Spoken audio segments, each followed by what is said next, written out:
tous, aujourd'hui on est la 4e nuit, donc c'est la nuit qui correspond au mois d'avril puisque c'est la 4e nuit et c'est la nuit du courage.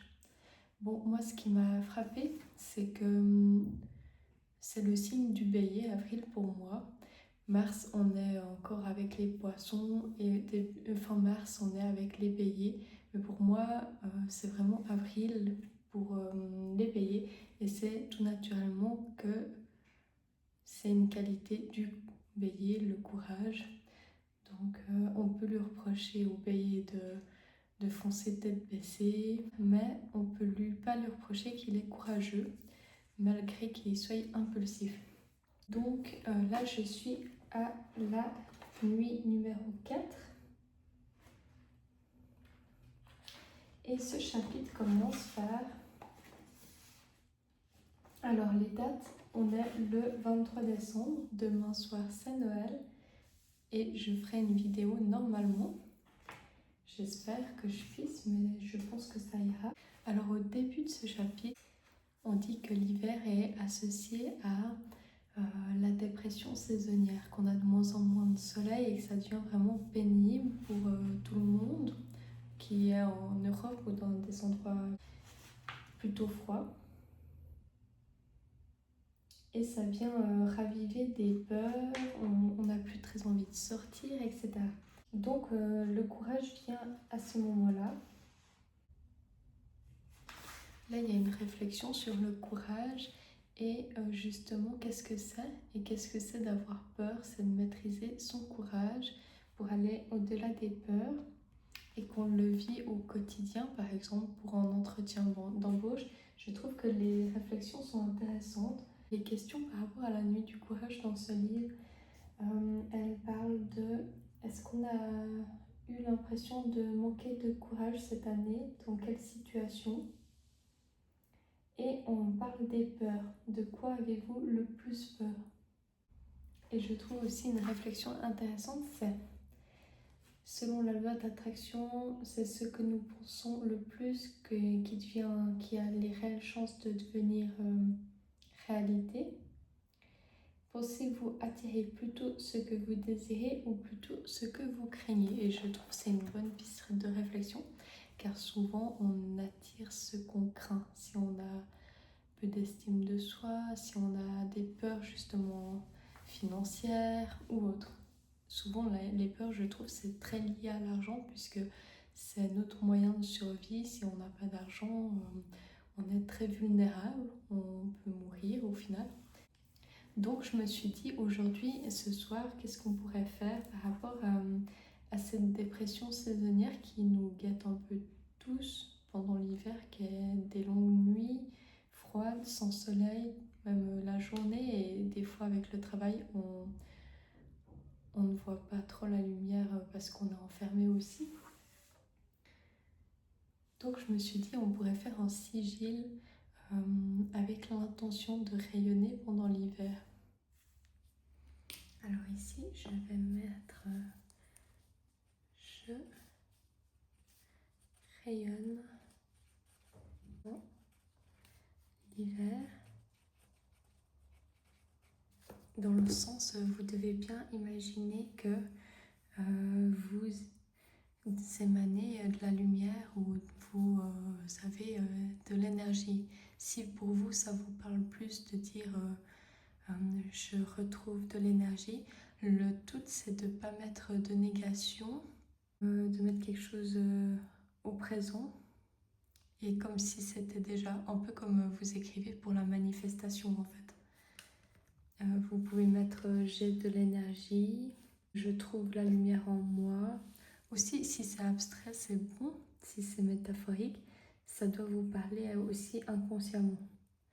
Je rayonne dans l'hiver. Moi, j'aime bien aussi mettre le symbole du soleil parce que on va le garder, ce soleil, pour que ça parle à notre esprit.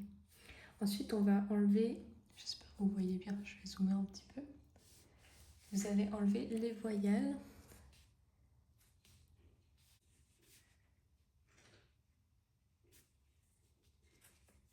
Ensuite, ce que je fais, c'est que je remets les lettres pour être sûre que les lettres que je n'ai pas tracées, pour être sûre que j'ai aucune lettre à double. Voilà, là il y a 2 R par exemple. Ça nous donne ça. Et je vais faire un dessin avec. Bon, je vais commencer par le S parce qu'il m'inspire une forme plus harmonieuse, un peu plus courbe. Et puis ça fait penser aux premières lettres de soleil. Voilà. Là, je ferme la boucle et ça nous fait un D que j'apprends au S. Je vais faire ça comme ça. Et puis j'ai le H. Là, je vais mettre le V comme ça. Le L, je sais pas si c'était une très bonne idée ça. Je vais pas faire comme ça. Vous faites à votre façon. Hein. Si vous mettez d'autres endroits, je vais mettre le N ici. N. J'ai envie de quelque chose de plutôt doux avec des courbes en fait. Et puis là, on dirait qu'il y a le R. Et une fois que vous avez ce sigil ou le vôtre que vous avez créé, vous allez l'activer. Vous allez penser très fort à votre émotion que vous rayonnez en hiver. Et puis vous allez vous voir en pleine énergie pendant l'hiver, faire des choses qui vous donnent de l'énergie, comme vous buvez du thé, vous vous baladez dehors alors qu'il fait froid, ou bien vous voyez couper une bûche d'arbre avec une hache.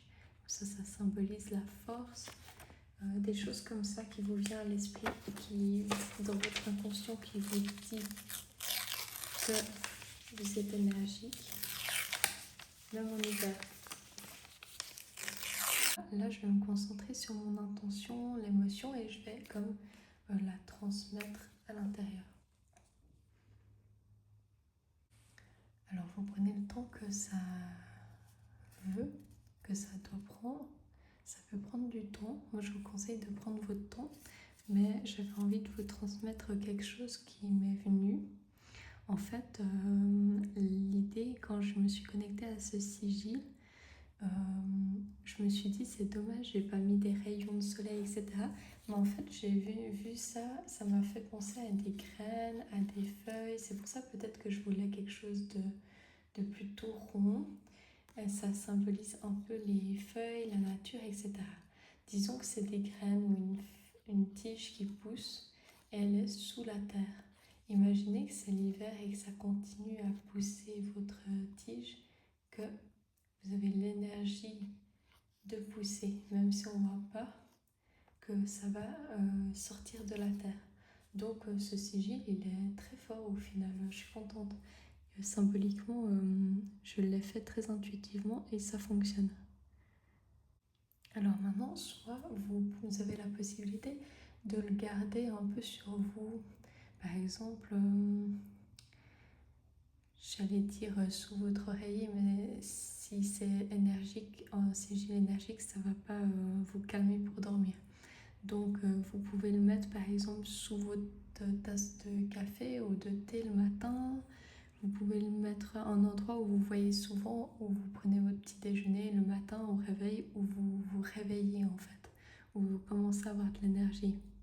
Les premières intentions d'énergie au matin. Ou alors, par exemple, imaginons un endroit qui vous dit que vous vous réveillez. Par exemple, si vous avez un endroit, une pièce où vous faites votre yoga le matin, que c'est votre façon douce de vous réveiller. Et c'est aussi le symbole, le yoga, d'une sorte de sport, d'énergie qui circule, de force douce qui se réveille. Donc si vous avez un tapis de yoga où vous faites une routine de yoga, ça serait un bon endroit où le mettre à côté, par exemple. Voilà, c'est des idées qui me viennent. Après, vous pouvez aussi le brûler et on dit que ça peut activer par le feu. Voilà, moi je vais le garder par ici et connectez-vous, regardez-le de temps en temps. Et s'il est brûlé, c'est une autre école, c'est de complètement l'oublier. Voilà, et d'oublier ce que vous avez fait. Donc voilà, ça c'est le sigil rayonné en hiver. Comme chaque soir, je vais brûler mon petit feu.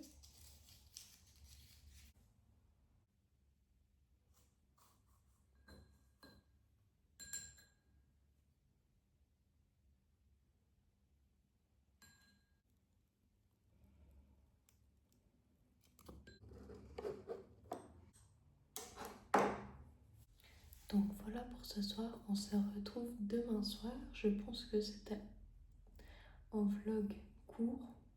Après, je peux pas tout le temps faire des vlogs longs. Et cette fois, c'était un peu plus court. Donc j'espère que ça vous a plu et à bientôt, à demain. Et je vous souhaite de très bonnes fêtes.